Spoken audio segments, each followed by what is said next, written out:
Alors Norbert Nitscheux, vous avez participé aujourd'hui à donc, cette troisième étape du Tour de France du télétravail et des tiers-lieux. Donc vous êtes actuellement élu en charge des TIC, donc des technologies de l'information et de la communication à Saint-Étienne.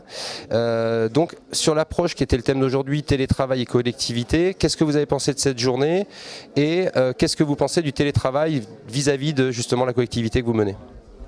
Oui, donc j'ai bien aimé la journée parce que finalement je venais pour essayer d'enrichir mes connaissances sur le sujet. J'ai appris des choses finalement, parce que surtout étant donné qu'on est élu dans une grande ville et que le télétravail et le coworking normalement doivent un peu aller de pair. Il faut surtout privilégier, on voit que c'est le coworking qui marche le plus dans les grandes villes notamment. Et ce que j'ai pu constater, c'est que le télétravail peut aussi avoir une ampleur plus grande si on l'approche à travers le prisme pôle métropolitain. C'est-à-dire qu'il faut bien voir qu'on a beaucoup de personnes de Saint-Étienne qui vont notamment travailler à Lyon ou à Grenoble. C'est-à-dire que c'est justement à ce niveau-là qu'il faut appréhender le sujet, quoi, lié strictement au télétravail. Voilà.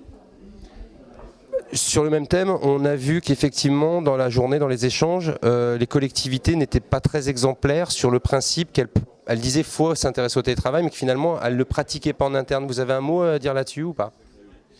Donc, oui, sur ce sujet-là en particulier, je pense que, comme dans l'entreprise privée, notamment parce que je suis aussi salarié par ailleurs dans le privé, je pense que c'est les décideurs qu'il faut convaincre. Parce que le sujet ne se trouve pas au niveau des salariés eux-mêmes, parce que les décideurs doivent être convaincus que passer au télétravail ne réduit pas, je ne veux pas dire rentabilité, ne réduit pas la qualité du service rendu. Voilà, donc je pense qu'il y a encore un travail à faire sur la sensibilisation des décideurs au plus haut niveau, parce que ça ne se passe pas dans la hiérarchie intermédiaire, évidemment.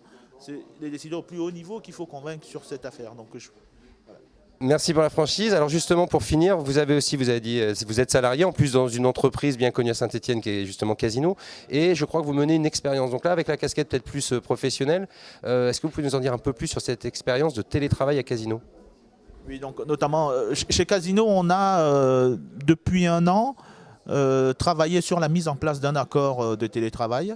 Donc bon, l'accord est abouti. Là, on va se lancer dans un test sur une année de test avec une vingtaine de personnes dans la filiale informatique, il faut préciser. Et là, on est dans la phase de sélection de la vingtaine de personnes, c'est 22 exactement. Évidemment, on sait que dans le télétravail, c'est le double volontariat. C'est-à-dire qu'on a ouvert les candidatures volontaires, c'est-à-dire qu'on a eu une très bonne surprise parce qu'on a eu 70 candidats. Et il y a même des... Tout profil. Il y a même des managers qui souhaitent faire du télétravail. On était surpris agréablement là-dessus. Donc on a 70, on est dans la sélection. Donc on a le retour des salariés. Maintenant on va essayer de travailler avec les différents directeurs pour avoir, parce que c'est le double volontariat. J'ai dit, il faut que le salarié veuille, mais il faut aussi que sa direction le veuille. Donc voilà. Donc on est dans la sélection faite par la direction pour pouvoir finaliser de 70 à 22, quoi. Voilà. Norbert Nitscheux, merci beaucoup en tout cas, et pour l'élu et pour l'activité professionnelle. Puis on espère que le télétravail se développe sur Saint-Étienne. Merci.